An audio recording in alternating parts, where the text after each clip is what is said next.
শ্রী শ্রী চৈতন্য চরিতামৃত মধ্যলীলা অষ্টম পরিচ্ছেদ। প্রভু কহে সর্বত্যাজি জীবের কর্তব্য কাহাবার, রায় কহে ব্রজভূমি বৃন্দাবন যাহা লীলা রাস। কলিযুগ পাবন অবতার পরম করুণাময় শ্রী গৌরাঙ্গ সুন্দরী পরম অন্তরঙ্গ প্রিয় পার্ষদ বর্জ্য পূজ্যপাদ শ্রী কৃষ্ণদাস কবিরাজ গোস্বামী মহাশয় তাহার শ্রী শ্রী চৈতন্য চরিতামৃত নামক শ্রী গ্রন্থের মধ্যলীলার অষ্টম পরিচ্ছেদে রায় রামানন্দের সঙ্গে শ্রীমন মহাপ্রভুর কথোপকথনের মাধ্যমে জীবের যে পরম জ্ঞাতব্য কিছু বিষয় তাহা বর্ণনা করিতেছেন। প্রশ্নোত্তরের মাধ্যমে শ্রীমন মহাপ্রভু প্রশ্ন করিতেছেন, তাঁরই কৃপাপুষ্ট শ্রী রায় রামানন্দ তার উত্তর প্রদান করিতেছেন। ইতিপূর্বে 9টি প্রশ্নের সমাধান হয়েছে, এখন প্রভুর 10ম প্রশ্ন। সর্বাবতারী শ্রী গৌর সুন্দর শ্রীপাদ রামানন্দের প্রতিটি প্রশ্নের উত্তরে অত্যন্ত সন্তুষ্ট হচ্ছেন। প্রভুর হৃদয়ের যা ভাব, সেই ভাব অনুযায়ী রামানন্দ উত্তর প্রদান করিতেছেন। তাই লোভাতুর হয়ে পরবর্তী প্রশ্ন করলেন, ক্বা স্থেয়ম, সর্বত্যাজি জীবের কর্তব্য কাহা বাস, কোথায় জীবের বাস করা উচিত বা একান্ত কর্তব্য। প্রশ্নকর্তা শ্রীমন মহাপ্রভু, যদিও তিনি রায় রামানন্দের সঙ্গে মিলিত হয়েছেন গোদাবরী তটে, কিন্তু আজ তিনি গোদাবরী তীরে অবস্থিত হলেও তিনি তো নিত্য বৃন্দাবন বিহারী। তিনি প্রশ্ন করলেন, শুধু কোথায় বাস করা উচিত, ক্বা স্থয়ম, কোথায় বাস করা উচিত, কার বাস করা উচিত, এ প্রশ্ন কিন্তু করা হয় নাই। কার বাস করা উচিত এটি আমাদের প্রকরণ থেকে বুঝে নিতে হবে। অর্থাৎ যে প্রশ্নোত্তর যেভাবে চলছে তার থেকে বুঝে নিতে হবে যে প্রশ্নটি কার উদ্দেশ্যে করা হচ্ছে। প্রথম থেকেই জীবের সম্বন্ধেই প্রশ্ন করা হচ্ছে, কাজেই এ প্রশ্ন জীবের সম্বন্ধেই হবে। যে প্রকরণটি চলছে সেটি হচ্ছে কৃষ্ণ প্রেম ভক্তির প্রকরণ। তাই কৃষ্ণপাদ পদ্মলোভী যে ব্যক্তি, প্রশ্নটি তার সম্বন্ধে, সর্বসাধারণের জন্য নয়। কেননা সর্বসাধারণের উদ্দেশ্যে সর্বসাধারণ এই প্রশ্নের যাহা উত্তর সেই অনুযায়ী সে পালন করতে সক্ষম হবে না। প্রথমে সাধ্যের নির্ণয়ে বলাই হয়েছে, রাধা প্রেম সাধ্য শিরোমণি, তার সঙ্গে সংস্পর্শ রেখে অর্থাৎ সেই অনুযায়ী প্রশ্ন উত্তর পর্ব চলছে। কাজে যারা প্রেম লাভ ইচ্ছুক, প্রেম ভক্তি পরায়ণ, তাদের সম্বন্ধেই শ্রীমন মহাপ্রভুর এই প্রশ্ন।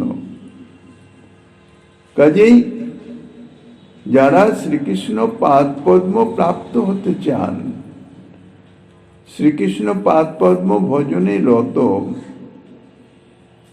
শ্রীকৃষ্ণ পাদপদ্ম মকরন্দ পানে বা শ্রীকৃষ্ণ পাদপদ্ম সেবার লোভে লালসায় যিনি লোভী, লালসা পরায়ণ, তার কোথায় বাস করা উচিত? এটি হচ্ছে শ্রীমন মহাপ্রভুর প্রশ্ন। সাধারণ মানুষ কোথায় বাস করবে, সাধারণ মানুষের পক্ষে কোথায় বাস করা উচিত, তাহা তো নীতিশাস্ত্রেই বর্ণিত আছে। যেখানে ভালো নদী আছে, ব্রাহ্মণের বাস আছে, ভালো রাজা আছেন, সদ্বৈত্য আছেন, সাধারণ মানুষ সেখানেই বাস করবে, সেখানেই বাস করা উচিত। এটি হচ্ছে সাধারণ জীবের সম্বন্ধে। কিন্তু কৃষ্ণ ভক্তি রসে যাদের লালসা হয়েছে, লোভ হয়েছে, যারা কৃষ্ণ ভক্তি রস প্রাপ্তির বাসনা করেন, তাহাদের কোথায় বাস করা উচিত? কেননা সব বিষয়ের দেশকাল পাত্র আছে, পরিবেশের অপেক্ষা আছে। শ্রীমন মহাপ্রভু সেই প্রশ্নই করেছেন যে কৃষ্ণ ভক্তি রসে যারা লালসা পরায়ণ, যারা লোভী, কৃষ্ণ ভক্তি রস পেতে চান, আর এই যে লোক, এই লোক কিন্তু কৃষ্ণ কৃপা ছাড়া তাহা প্রাপ্ত হওয়া যায় না। সকলেই যে বৃন্দাবন বাস করবেন, ব্রজে বাস করবেন, রায় রামানন্দের উত্তর যাহা, বাস্তবত তাহা নয়। যাদের কৃষ্ণ ভক্তি রসে লোভ হয়েছে, কৃষ্ণ ভক্তি রস যারা প্রাপ্ত হতে চান, আর এই লোভ ইহা কৃষ্ণ কৃপা ছাড়া হয় না। পদ্মাবলীতে শ্রীপাদ রামানন্দ রায়ের কৃত শ্লোক আছে, চৈতন্য চরিতামৃতেই বর্ণিত করেছেন কবিরাজ গোস্বামী পাদ। কৃষ্ণ ভক্তি রস ভাবিতা মতিহীন ক্রিয়তাং জ্যোতি কুতয়োপি লভ্যতে তত্র লৌল্যমেব মূল্যমে কলম জন্মকোটি সুকৃত ন লভ্যতে। কৃষ্ণ ভক্তি রসে ভাবনা দেওয়া মতি যদি কোথাও কিনতে পাওয়া যায়, তবে তা কিনে নাও। মহাজন বলছেন, জীবের বুদ্ধি তা তো মায়ার দ্বারা আবৃত। মায়ার ভোগবাসনা রসে ভাবিত হয়ে আছে। ভাবিত অর্থাৎ এই যে বলেছেন কৃষ্ণ ভক্তি রস ভাবিতা মতি, অর্থাৎ মতি বুদ্ধি যদি কোথাও কিনতে পাওয়া যায়। কৃষ্ণ ভক্তি রসে ভাবিতা মানে একটা দৃষ্টান্ত দিয়েছেন, কবিরাজ মশাই যেমন ঔষধ তৈরি করেন, নানান রকম গাছগাছলা ইত্যাদি দিয়ে একটা হয়তো বড়ি তৈরি করলেন, সেই বড়িটি আবার অন্য এক রসের সঙ্গে তাহা নিষিক্ত করে, অর্থাৎ সেই রসে বা কোনো দুধে বা কোনো পাতার রসে সেই বড়িটিকে ভেজাতে হবে। পরিপূর্ণ ভিজে গেল, অর্থাৎ রস শোষণ করে নিল, তারপরে আবার সেটি শুকাতে হবে, তারপর আবার সেটা আবার সেই রসে ডোবাতে হবে।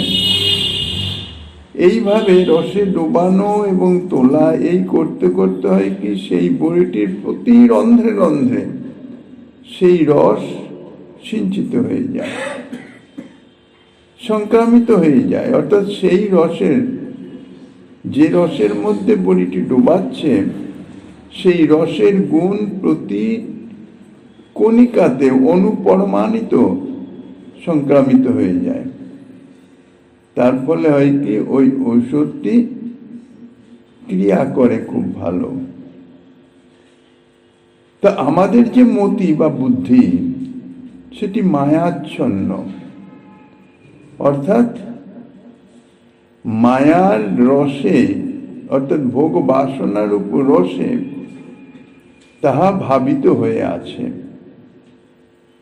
সেই মায়াচ্ছন্ন বুদ্ধিকে কৃষ্ণ ভক্তি রসে ডুবাতে হবে। যেই ডুবাতে হবে, ডুবানো যায়, সে কিন্তু ডুববে না। কেননা মায়াচ্ছন্ন বুদ্ধি, সে উঠে আসবে, নিজে থেকেই চেষ্টা করে ওঠাতে হবে না, সে আপনা উঠে আসবে। যেমন সাধারণ আমরা যে কোনোদিন কোনো ভগবত কথা ইত্যাদি শ্রবণই করে নাই, তাকে যদি কোনো ভগবত কথার আসরে নিয়ে যাওয়া হয়, 2-1 মিনিট বাদেই ছটপট করে এখান থেকে চলে যাওয়ার জন্য, ভালো লাগে না। আর যদি সে একা যায় কৌতূহলাক্রান্ত হয়ে, তাহলে তো সে সেখান থেকে বেরিয়ে চলেই যায়। ঠিক সেই রকম আমরা কৃষ্ণ ভক্তি রসে যদি বুদ্ধিটি ডোবাতে চাই, সে ডুববে না, আপনা উঠে আসবে। তাকে ওঠাতে হবে না, ডোবানোর জন্য চেষ্টা করতে হবে, তাকে ডোবাতে হবে, ডুবিয়ে রাখার চেষ্টা করতে হবে। তবে তো তার মধ্যে এই ভক্তি রসটি সঞ্চারিত হবে। এই জন্যই কাজটা অত্যন্ত কঠিন, কারণ বুদ্ধিটি নিজে থেকে ডোবে না। এই ডোবাতে ওঠাতে ভক্তিরস বুদ্ধি, সেই ভক্তিরসটি বুদ্ধিতে সঞ্চারিত হয়ে যায়। একেই বলা হয় ভাবনা দেওয়া। এমনি করে কৃষ্ণ ভক্তি রসে ভাবনা দেওয়া মতি হবে। তা যদি কোথাও কিনতে পাওয়া যায় তো কিনে নাও। কোথায় যে কিনতে পাওয়া যায় তার ঠিকানা কিন্তু জানা নাই। এখানে বলেছেন ক্রিয়তাং যদি কুতয়োপি লভ্যতে, কোথাও যদি পাওয়া যায় তাহলে কিনে নাও, কিন্তু কোথায় পাওয়া যায় সে কথা বলা নাই, মহাজন সে কথা বলেন নাই। শুধু একটু এর যে দুর্লভতাটা তাহা পরিচয় দিয়েছেন। মানুষের কোনো জিনিস কিনতে হলে তার একটা মূল্য তো দিতে হয়, মূল্য সংগ্রহ করে তবে সেই বস্তুটি কেনার জন্য বেরিয়ে পড়তে হয়।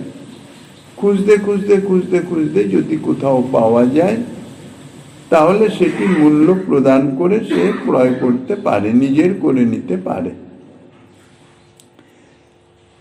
এখন মূল্যের যদি ধারণা না থাকে, তাহলে সে বস্তুটি পেলেও তো কিনতে পাওয়া যাবে না, কারণ আমার কাছে তো মূল্যই নাই, মূল্য তো সংগ্রহ করা হয় নাই, মূল্যের কোনো ধারণাই নাই। সেই জন্যে মহাজন তিনি তার মূল্যটি জানিয়ে দিয়েছেন। মূল্য বলা হচ্ছে একমাত্র লোভ। এই মূল্য কিন্তু যেখানে সেখানে মেলে না। এই যে লোভটা, কৃষ্ণ ভক্তিরসে ভাবিত মতি ক্রয় করবার যে লোভ, কৃষ্ণ ভক্তিরসে নিজের বুদ্ধিকে সঞ্চারিত করার জন্যে যে লোভ বা লালসা, সেটি যেখানে সেখানে পাওয়া যায় না।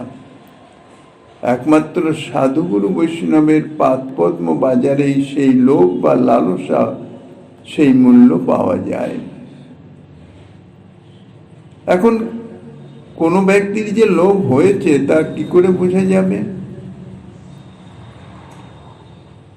লোভে অন্য সব বস্তু ত্যাগ হয়ে যাবে। অর্থাৎ যদি কারো কৃষ্ণ পাদপদ্ম প্রাপ্তির জন্যে যদি লোভ জাগে, লালসা জাগে, তাহলে শ্রীকৃষ্ণ পাদপদ্ম ছাড়া অন্য কোনো জিনিসের প্রতি তার কোনো আকর্ষণই থাকবে না। আকর্ষণের কথা, অন্য কোনো জিনিস তার ভালোই লাগবে না।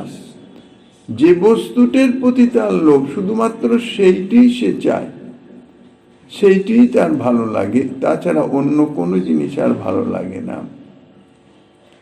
শ্রী সুতমুনি বলেছেন, তদ রসামৃত তৃপ্তস্য নান্যত্র রতি ক্বচিৎ। ভগবানের লীলা রসে, নাম রসে, গুণ রসে যার চিত্তটি মজে গেছে, অর্থাৎ যে এই লীলারস, নামরস ইত্যাদির বিন্দুমাত্র একটু আস্বাদন প্রাপ্ত হয়েছে, তার মন বুদ্ধি চিত্ত আর অন্য কোনো কিছু ভালো লাগে না। ইহাই হচ্ছে এর পরিচয়। কিন্তু এই যে লোভ বা লালসা, এটা তো যার লোভ জাত হয়েছে সেই লোভী পুরুষের যে বাহ্যিক ভাব বা আচরণ, তার পরিচয়, তা দিয়ে তাকে বোঝা যায় যে এই কৃষ্ণ ভক্তি রসে লোভ জন্মেছে। তো এই যে লোভটি, ইহা অত্যন্ত দুর্লভ। বলছেন, কোটি জন্মের শাস্ত্রবিহিত কর্মেও যাকে বলা হয় সুকৃতি, জন্মকোটি সুকৃতই ন লভ্যতে। কোটি জন্মের সুকৃতিও যদি কারো থাকে, সুকৃতি অর্থাৎ সৎকর্ম, শাস্ত্র অনুযায়ী যে কর্ম, শাস্ত্র বিধি অনুযায়ী তার যা করণীয়, সে যদি তা পালন করে ঠিক ঠিক, এবং এইভাবে যদি কোটি জন্মও পালন করে, এই শাস্ত্রবিহিত কর্ম পালনে তার সুকৃতি জন্মে। বলছেন, কোটি জন্মের সুকৃতিতেও এই লোভ হয় না, এই রসে, কৃষ্ণ ভক্তি রসে লোভ হয় না। এই লোভ যে অতি দুর্লভ, অর্থাৎ আমার যে এই লোভ নেই, এটি অনুমানের দ্বারা বুঝতে হবে না, প্রত্যক্ষেই বেশ বোঝা যাবে। যে লোভ বা যা দিয়ে কৃষ্ণ ভক্তি রস ভাবিতামতি পাওয়া যায়, সেটি আমার নাই।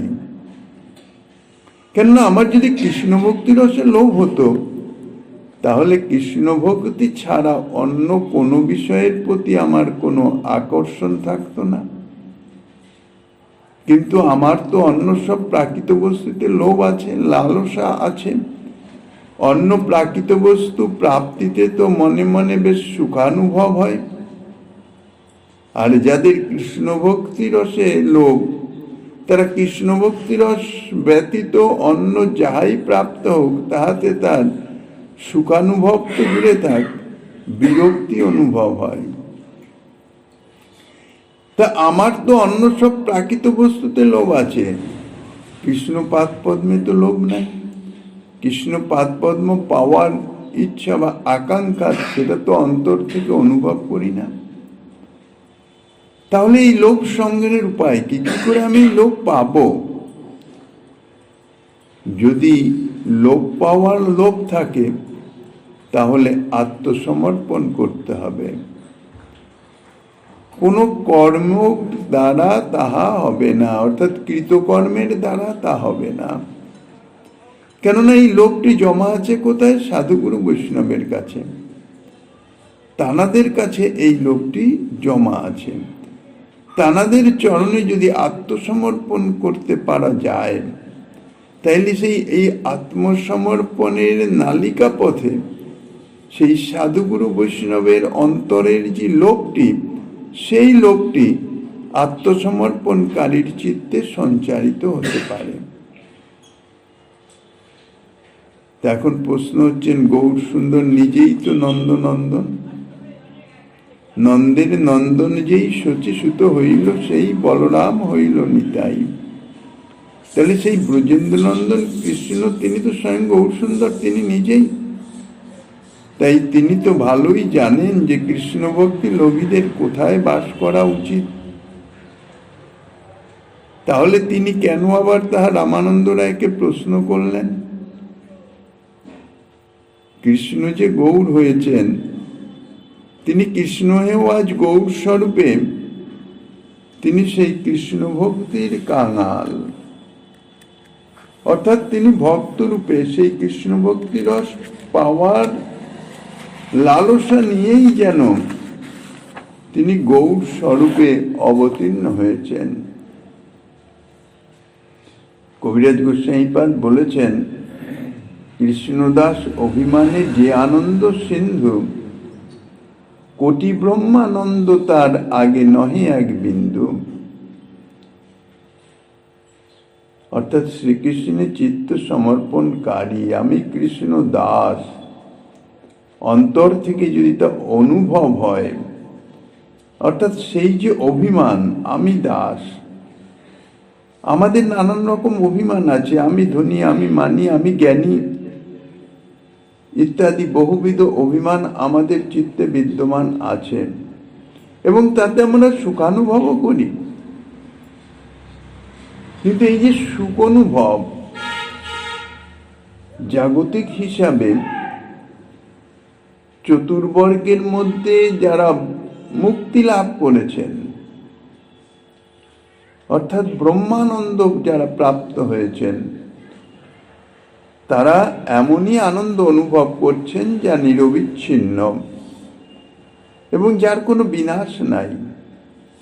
তাই তো ব্রহ্মানন্দ, ব্রহ্মে লীন হয়ে গিয়ে এক অখণ্ড অব্যয় আনন্দের অনুভব। কিন্তু যারা শ্রীকৃষ্ণ দাস অভিমানী, তাদের কাছে এই চতুর্বর্গ অর্থাৎ এই ব্রহ্মানন্দ বলছেন এক বিন্দুর সমান নয়, অর্থাৎ তিনের মতন তুচ্ছ মনে হয়। শালক্যাদি মুক্তি ভক্ত অঙ্গুলি না ছোঁয়, অর্থাৎ শালক্যাদি ব্রহ্মানন্দ তো সাযুজ্য মুক্তি মোক্ষ, শালক্যাদি বাকি যে চরিতি মুক্তি তাতে কিছু সেবার অবকাশ আছে, কিন্তু সেই মুক্তিও কৃষ্ণদাস অভিমানী ব্যক্তি, অর্থাৎ যিনি কৃষ্ণ ভক্তিরস পেতে চান বা প্রাপ্ত হয়েছেন, তিনি তা আঙ্গুল দিয়ে স্পর্শও করেন না। কৃষ্ণ ভক্তি ধন একমাত্র কৃষ্ণ ভক্তেরই সম্পদ। এ সম্পদ কৃষ্ণও পেতে পারেন না। কৃষ্ণ নিজে ভগবান, সর্বসমর্থবান হলেও কৃষ্ণ ভক্তির আস্বাদন সেটি করার সামর্থ্য তাঁর নাই। কেননা এই ভক্তিরস আস্বাদন করেন ভক্ত, ভগবান তো নন। কৃষ্ণ তো নিজে ভগবান, তো ভগবান কি করে ভক্তিরস আস্বাদন করবেন? ভক্তিরস আস্বাদন করতে গেলে তাকে ভক্ত হতে হবে। কৃষ্ণ ভক্তি আস্বাদন ভক্তই করতে পারেন। তাই কৃষ্ণ ভক্তি আস্বাদন করবার জন্যে আজ কৃষ্ণ স্বয়ং রাধারানীর ভাবকান্তি অঙ্গীকার করে শ্রী গৌর সুন্দর রূপে ভক্ত সাজলেন, এই ভক্তিরস আস্বাদনের নিমিত্ত। কেননা সর্বশ্রেষ্ঠ ভক্ত, ভক্ত অর্থাৎ কৃষ্ণ দাস, আর দাসের কাজ প্রভুর সেবা, আর সর্বোত্তম সম্যক সেবাটি যিনি করতে সমর্থ তিনি সর্বশ্রেষ্ঠ ভক্ত। এ বিষয়ে রাধারানীর সমকক্ষ কেহ নাই। রাধারানী হচ্ছেন সর্বশ্রেষ্ঠতম ভক্ত, অর্থাৎ কৃষ্ণ সেবা পরায়ণা। রাধারানীর কাজই হচ্ছে একমাত্র কৃষ্ণ সেবা, কৃষ্ণ সেবা ভিন্ন অন্য কোনো কাজ নাই। সেবার উদ্দেশ্য কি? সেব্যের সুখবিধান, এছাড়া সেবার অন্য কোনো উদ্দেশ্য নাই। সেবারূপ কর্মে দ্বারা সেব্যের সর্বতভাবে সুখ প্রদান করা, কৃষ্ণকে সুখ দেওয়াই হচ্ছে শ্রীমতী রাধারানীর কাজ। কৃষ্ণচন্দ্রের বাঞ্ছা পূর্তি, যা বাসনা তা পূরণ করা, ইহাই হলো শ্রীমতী রাধারানীর কাজ। এবং বলতে গেলে কৃষ্ণচন্দ্রের বাসনা পূর্তির অর্থাৎ বাঞ্ছা পূর্তির মূর্তিমান স্বরূপ হচ্ছেন শ্রীমতী রাধারানী। তাই কবিরাজ গোস্বামী বলছেন, কৃষ্ণের যতেকে বাঞ্ছা রাধাতেই রহে, অর্থাৎ একমাত্র রাধারানী তাহা পূরণ করতে সমর্থা। কৃষ্ণের বাসনার পূরণরূপ যে আরাধনা তাহা করেন বলেই তার নাম রাধিকা। কৃষ্ণ বাঞ্ছা পূর্তি রূপ করে আরাধনে, অতএব রাধিকা নাম পুরাণে বাখানে। তাই রাধারানীর কৃপাতেই আজ কৃষ্ণ ভক্তিরস আস্বাদন করিতেছেন। কেননা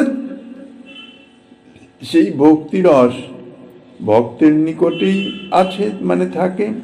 আর সর্বশ্রেষ্ঠতম ভক্ত শ্রীমতী রাধারানী, কাজেই রাধারানীর কাছেই সেই ভক্তিরস সর্বত সম্যক রূপে বিদ্যমান। তাই রাধারানীর ভাব কান্তি নিয়ে, অর্থাৎ রাধারানীর কৃপাতেই স্বয়ং শ্রীকৃষ্ণ তিনি নিজে এই কৃষ্ণ ভক্তিরস আস্বাদন করিতেছেন। তো তিনি তো রস আস্বাদন করিতেছেন, রস আস্বাদন করবার জন্যই তিনি তো রাধারানীর ভাবকান্তি নিয়ে অবতীর্ণ হয়েছেন ভক্তরূপে। অর্থাৎ এক কথায় রাধারানীর ভাবে ভাবিত হয়ে আবির্ভূত হয়েছেন। তা তিনি তো রস আস্বাদন করছেনই। তো রস যখন তিনি আস্বাদনই করছেন, তখন আবার সেই রস আস্বাদনের জন্য তিনি কাঙাল হবেন কেন? সেই রস আবার বেশি করে পাওয়ার জন্য, অর্থাৎ আস্বাদন করার জন্যে তিনি ভিখারির মতন হয়ে যাবেন কেন? ভিখারিকে যেমন যতই দাও তার তৃপ্তি হয় না। বলছেন ভক্তির স্বভাবই তাই। যার চিত্তে ভক্তির পরিমাণ যত বেশি থাকবে, অর্থাৎ ভক্তি রাজ্যে যিনি যত বেশি অগ্রসর হয়েছেন, ভক্তি ধনে যিনি যত বেশি ধনী, তিনি তত বেশি কাঙাল। ইহাই হচ্ছে ভক্তের পরিচয়। অর্থাৎ যে ভক্ত যত বেশি এই ভক্তি ধনে ধনী হবেন, তিনি তত বেশি কাঙাল। প্রাকৃত রাজ্যে আমরা যা দেখি, যে যত বেশি ধনহীন, অর্থাৎ ধন নাই, সম্পদ নাই, তার দৈন্য দরিদ্রতা অর্থাৎ কাঙালতা তত বেশি। কিন্তু ভক্তি রাজ্য তো অপ্রাকৃত রাজ্য। প্রাকৃত জগতের সঙ্গে ভক্তি রাজ্যের সম্পূর্ণ বিপরীত।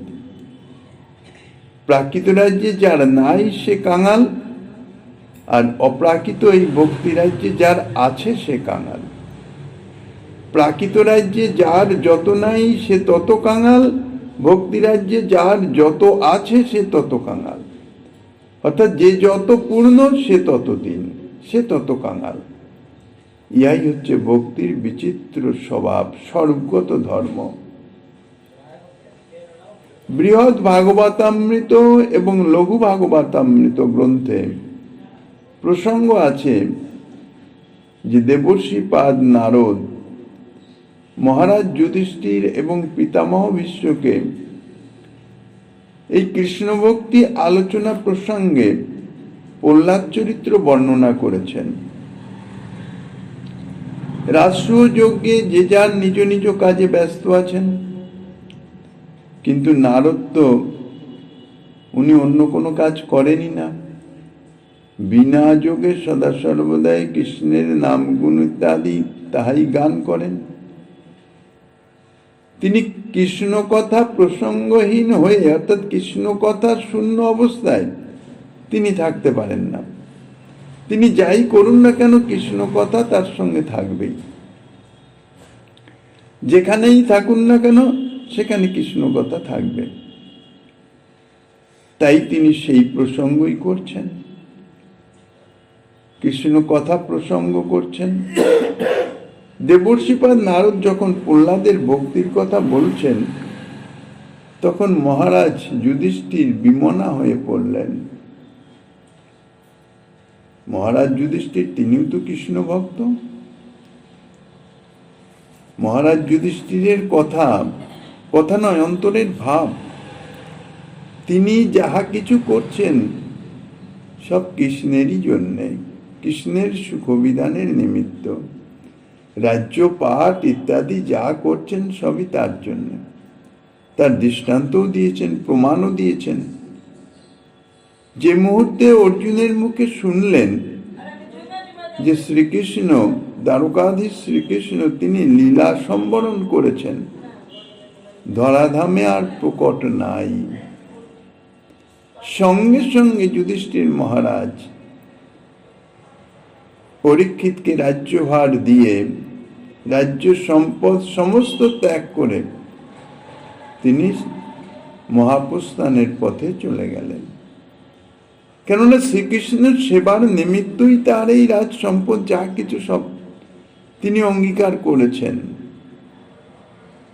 কৃষ্ণ যখন নাই, তার সেবায় যখন লাগবে না, সঙ্গে সঙ্গে তাহা ত্যাগ। এতাদৃশ ভক্ত যুধিষ্ঠির মহারাজ, তিনি প্রহ্লাদের যে ভক্তির কথা নারদ ঋষির মুখে শ্রবণ করলেন, বিমনা হয়ে পড়লেন, আহা, ভক্তের কি মহিমা! অত্যন্ত খেদ করে, দুঃখ করে যুধিষ্ঠির মহারাজ বলছেন, কই দেবর্ষিপাদ, প্রহ্লাদের মতন ভক্তি তো আমার হলো না। ভক্তির বিলাসই এই রকম। তা নাহলে প্রহ্লাদের ভক্তির থেকে কোটি গুণ বেশি ভক্তি মহারাজ যুধিষ্ঠিরের। বৃহৎ ভাগবতামৃতে কৃষ্ণ কৃপাপাত্র নির্ণয় প্রসঙ্গে দেবর্ষিপাদ তা দেখিয়েছেন একের পর এক, একের পর এক।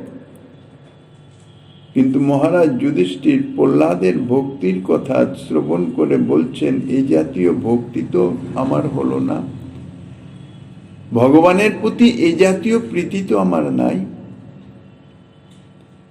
সে কথা শ্রবণ করে দেবর্ষিপাদ বলছেন, মহারাজ, এতে আপনার দুঃখের কোনো কারণ নাই। কেননা এই জগতে আপনাদের ভাগ্যের কি তুলনা আছে? মুনি ঋষি যোগী ধ্যানী জ্ঞানী তারা খুঁজে খুঁজে একবার গোবিন্দ দর্শনের লালসায় তারা আপনাদের ঘরে এসে উপস্থিত হন, আপনাদের দরজায় এসে দাঁড়ান। কারণ আপনাদের ঘরে শ্রী গোবিন্দ আপনাদের প্রেমে বশীভূত হয়ে অবস্থান করেন। শ্রীকৃষ্ণ সাক্ষাতের জন্য, শ্রীকৃষ্ণ দর্শনের জন্যই এই মুনি ঋষিগণ তারা আপনাদের কাছে এসে উপস্থিত হন। তারপর আরো কথা আছে, শ্রী গোবিন্দ আপনাদের ঘরে যে বাস করেন সেটি দুদিনের জন্য নয়, তার নিজের প্রয়োজনে আপনাদের প্রেমে বশীভূত হয়ে অবস্থান করেন, স্বতন্ত্রভাবে নয়। এই জগতে সকলে কৃষ্ণকে সেবা করেন, আর সেই কৃষ্ণ আপনাদের সেবা করেন। তাহলে কি জাতীয় প্রিয়তা আপনাদের প্রতি শ্রীকৃষ্ণের! সকলেই তো কৃষ্ণকে সুখী করবার জন্য সেবা করেন, আর শ্রীকৃষ্ণ আপনাদের নানাবিধভাবে সেবা করেন। মহারাজ যুধিষ্ঠিরকে পথ দেখিয়ে অন্তঃপুর থেকে রাজসভায়, আবার রাজসভা থেকে অন্তঃপুরে নিয়ে যান। কুরুক্ষেত্রের যুদ্ধে অর্জুনের রথের সারথ্য করেছেন তিনি স্বয়ং নিজে। সারথি অর্থাৎ দাসের কাজ, কিঙ্করত্বের কাজ। রথীর ইঙ্গিত অনুযায়ী, আদেশ অনুযায়ী তো সারথি রথ পরিচালনা করে, অর্থাৎ ভিত্তের কাজ করেছেন। তাই নারদ ঋষি বলছেন, প্রেমে তো আপনারা প্রেমের ঠাকুরটিকে দাস করে রেখে দিয়েছেন মহারাজ,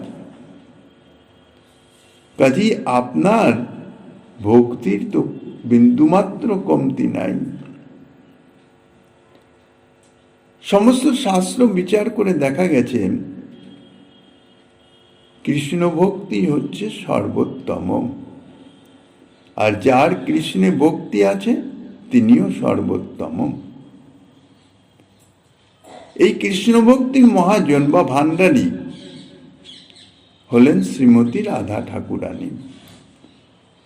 সম্যক কৃষ্ণ ভক্তি শ্রীমতী রাধা ঠাকুরানীতেই অবস্থিত। তাই কৃষ্ণ ভক্তির বা কৃষ্ণ প্রেমের তিনি হচ্ছেন ভান্ডারী। ভক্তির রাজকোষ শ্রীমতী রাধা ঠাকুরানীর সমস্ত সর্বস্ব চুরি করে নিয়েছেন কৃষ্ণ।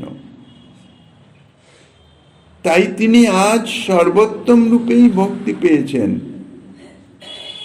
এই জন্যে তিনি আজ সর্বোত্তম রূপে কাঙাল। কেননা যেরকম ভক্তি থাকবে সেরকম কাঙাল।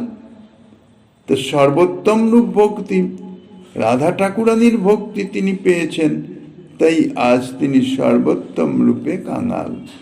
যার যত ভক্তি সে তত কাঙাল। ইহাই হচ্ছে ভক্তির বিশেষত্ব। কাঙাল অর্থাৎ কিছু নাই, সম্পূর্ণ অভাবগ্রস্ত, সর্ববিষয়ে দিনহীন কাঙাল। এই যে কাঙালত্ব, এটি অনুভবের বিষয়, প্রাকৃত জগতের তো নয়। প্রাকৃত জগতে হচ্ছে বস্তুর কাঙাল, সম্পদের কাঙাল। আর অপ্রাকৃত জগতে, ভক্তি জগৎ হচ্ছে ভাবের কাঙাল, প্রেমের কাঙাল। ইহা মনোগত ধর্ম, অনুভবের বিষয়। বাহ্য ইন্দ্রিয়ের দ্বারা এর দেখা পাওয়া যায় না। প্রাকৃত জগতের অর্থ সম্পদ তা বাহ্য ইন্দ্রিয় চক্ষুর দ্বারা দেখা যায়। যার যত সম্পদ আছে সে তত ধনী, যার সম্পদহীনতা যত বেশি সে তত কাঙাল। যার ঘরে কিছুই পাওয়া যায় না, তার ঘরে কিছু আছে কি না সেটা প্রাকৃত ইন্দ্রিয়ের দ্বারা দেখা যায়। কিন্তু ভক্তি জগতে ভক্তি ইহা তো দেখা যায় না। তো এই যে কাঙালত্ব, এটি হচ্ছে অনুভবের বিষয়। আমার হৃদয়ে এই কাঙালত্বটা কতটা হয়েছে তা দিকে আমার ভক্তির পরিমাপ করা যাবে। যত বেশি ভক্তি লাভ হবে ততই কাঙালত্ব প্রকাশিত হবে। যেমন জলকে যদি কুয়া কাটতে বলা হয় তাহলে তার যেমন কিছুতেই তৃপ্তি হয় না, যতই গভীর হোক না কেন সে চায় আরো গভীর হোক। ঠিক তেমনি ভগবানে ভক্তি লাভ হোক, বরাবর অতৃপ্ত। ইহাই ভক্তির স্বরূপগত ধর্ম। ভক্তির খনি লাভ করেও তিনি কাঙাল। দৈন্য গর্তেই ভক্তি বাড়ি জমা হয়। যার হৃদয়ে দৈন্যতা প্রকাশিত হয়েছে, দৈন্যতা অবস্থান করছে, সেই দৈন্যরূপ গর্ত অর্থাৎ পাত্র আধারে ভক্তি রস সেখানে সঞ্চিত হতে থাকে। কেননা রস তো তরল পদার্থ। তরল পদার্থ গর্ত ছাড়া উঁচু স্থানে তো দাঁড়াতে পারে না, এমনকি সমান স্থানেও সে অবস্থান করতে পারে না। নিচু যেদিকে সেদিকেই তার গতি, আর নিচু স্থান যদি পেয়ে যায় সেখানেই সঞ্চিত হতে থাকে, সে অবস্থান করতে পারে। তাই দৈন্য গর্তেই ভক্তি বাড়ি, ভক্তি রস তা সঞ্চিত হয়, জমা থাকে, জমা হতে পারে। অহংকারের বা অভিমানের যে উচ্চতায়, অহংকার বা অভিমানকে পর্বত বলা হয়েছে, পর্বত সদৃশ।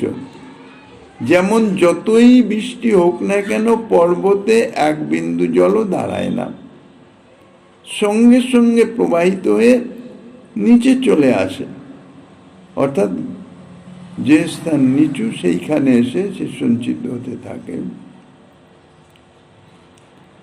শ্রীমন নিত্যানন্দ স্বরূপে পদকর্তা শ্রী লোচনদাসজির পদ আছে, রসরত্ন খনি তবু কাঙাল রসের, অদ্ভুত চরিত আমার নিতাই চাঁদের। মহাজন শ্রীপাদ রামদাস বাবাজি মহারাজ তার সঙ্গে আখর দিয়েছেন রসখনির, এই তো স্বভাব, পূর্ণ হয়েও মানে অভাব। ইহাই হচ্ছে ভক্তি রসের বিশেষত্ব। নিত্যানন্দ তত্ত্ব তো অন্য কিছু নয়, শ্রী বলদেব তত্ত্ব। আর বলদেব তত্ত্ব হচ্ছেন সেবক তত্ত্ব। সর্বতভাবে শ্রীকৃষ্ণের সেবা করেন শ্রী বলদেব চন্দ্র, সমস্ত কিছু দিয়ে।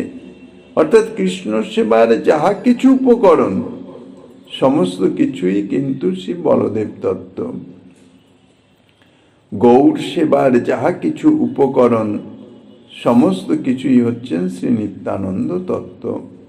অর্থাৎ শ্রী নিত্যানন্দ স্বয়ংই গৌর সেবার সমস্ত উপকরণ রূপে প্রকাশিত। এটি অনুভবের বিষয়।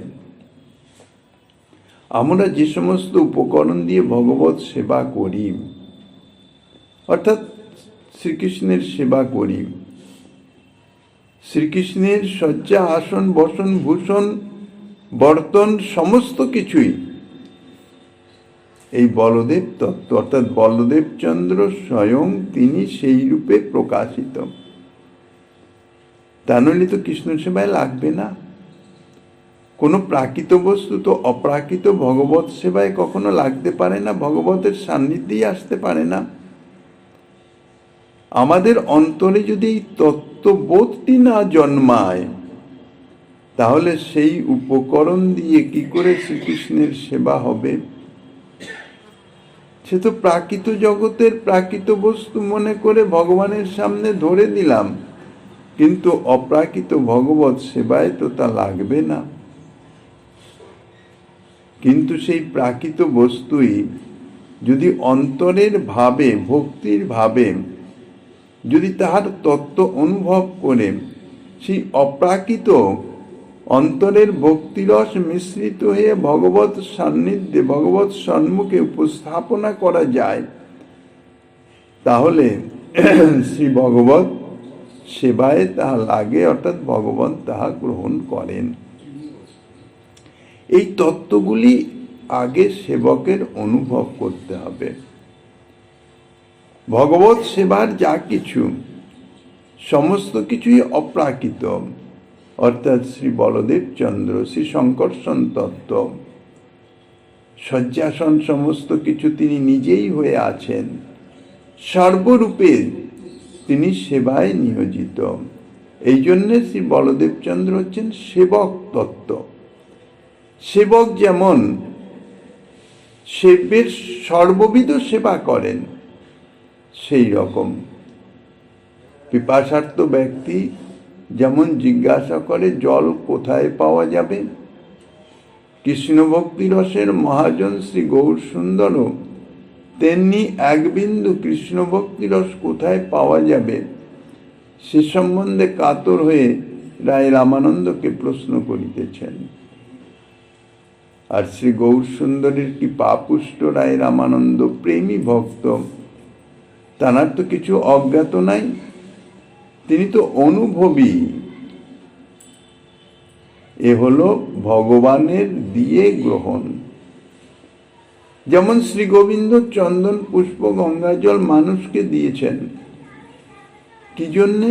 মানুষ সেগুলি আবার তাকে সমর্পণ করবেন, নইলে মানুষ পাবে কোথায়? তাই আবার নিজে সেটি গ্রহণ করার জন্যই মানুষকে দেন। আবার সেই গ্রহণের বিনিময়ে মানুষকে আবার ফলও প্রদান করেন।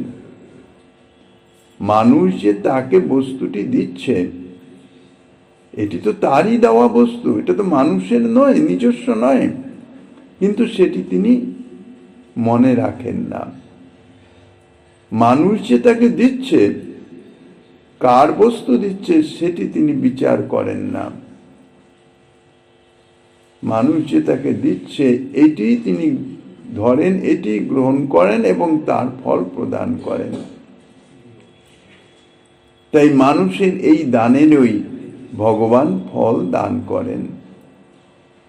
ভগবানের অন্য স্বরূপেও যে উদাহরণ নেই তা নয়, কিন্তু এই যে দান, অর্থাৎ দেওয়া, যিনি দান করেন তিনি তো দাতা।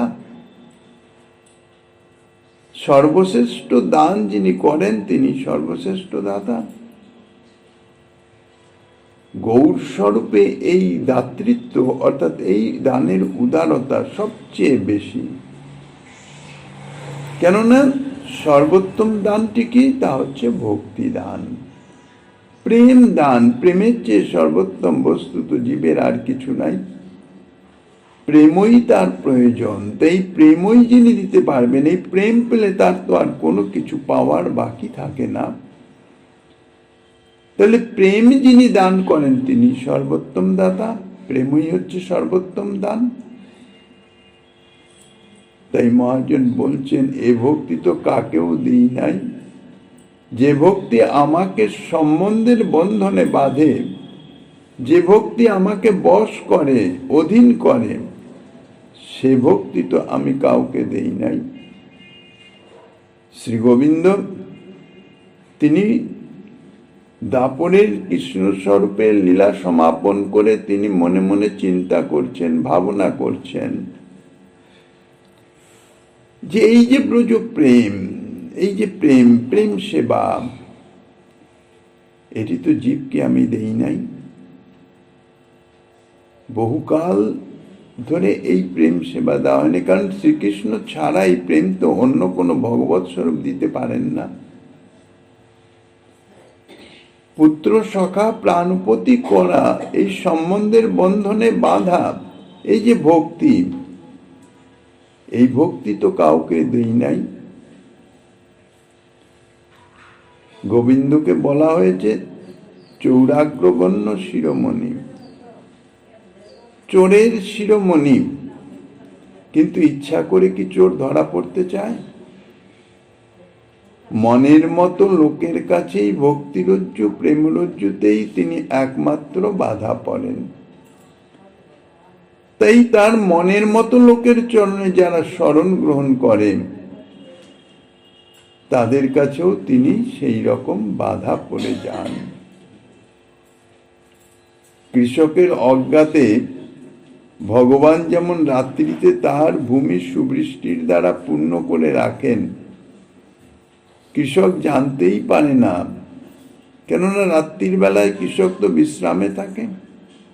তখন বৃষ্টির দ্বারা, বৃষ্টির জলে তার ভূমিকে রসসিঞ্চিত করে, রসালো করে রাখে। ঠিক সেই রকম রামানন্দ রায়ের অজ্ঞাতে শ্রীমন মহাপ্রভু তাহার নিজের ভক্তি সিদ্ধান্ত জলে রামানন্দের হৃদয় ক্ষেত্র পরিপূর্ণ করে রেখেছেন। রামানন্দ জানতেই পারেননি কখন গৌর সুন্দর তার হৃদয় ক্ষেত্র ভক্তি সিদ্ধান্ত জলে প্লাবিত করে দিয়েছেন। কিন্তু কখন যে জলে পরিপূর্ণ করে দিচ্ছেন সে সংবাদ না পেলেও রামানন্দের তার হৃদয়ে যে পূর্ণ হয়ে আছে এই ভক্তি সিদ্ধান্ত জলে, তার অনুভূতি লাভ করেছেন। সে অনুভূতি তার হয়েছে। তাই মহাপ্রভুর প্রশ্নের উত্তরে তার শ্রীমুখে এই সমস্ত ভক্তিরস সিদ্ধান্তের স্বতঃসিদ্ধ স্ফূর্তি লাভ করেছে। কৃপা সূর্যের আকর্ষণে সমুদ্রের লবণাক্ত জলরাশি, সমুদ্রেরই জল সূর্যের আকর্ষণে মেঘ রূপে পরিণত হয়ে যায়। আবার সেই মেঘে অর্থাৎ মেঘে সেই জল সঞ্চিত হয়, আবার মেঘ থেকে সেই জল যখন বর্ষিত হয়, সে জলটি সমুদ্রেরই জল ছিল। কিন্তু সমুদ্রে যখন ছিল তখন ছিল লবণাক্ত, অপেয়, পান করার অযোগ্য। কিন্তু যখন মেঘের থেকে বাড়ি রূপে, বৃষ্টির জল রূপে যখন এলো, তখন সে অমৃতপম, সুমধুর, সুস্বাদু। তাই সমুদ্রের লবণাক্ত জলরাশির এ যেন অমৃতপম সুমধুর বর্ষণ ধারায় প্রশ্নকর্তা অর্থাৎ সমুদ্র এত তৃপ্তি, এত প্রাপ্তি হলো যে তার গর্ভে রত্নাদি ইত্যাদির জন্ম হলো বৃষ্টির জলেই। কাজেই এই বর্ষণ ধারায় প্রশ্নকর্তা এবং উত্তরদাতা উভয়ই সিক্ত হচ্ছেন। ইহাই ভক্তি জগতের অত্যন্ত বিচিত্র লীলা, শ্রীমন মহাপ্রভুর বিচিত্র লীলা। এ সম্বন্ধে আরো যাহা কিছু আস্বাদনে দিচ্ছেন শ্রীমন মহাপ্রভু গিরিধারীর কৃপা হলে আগামী দিনে আস্বাদনের বাসনা রেখে অদ্যকার শ্রী চৈতন্য কথার এখানেই বিশ্রাম।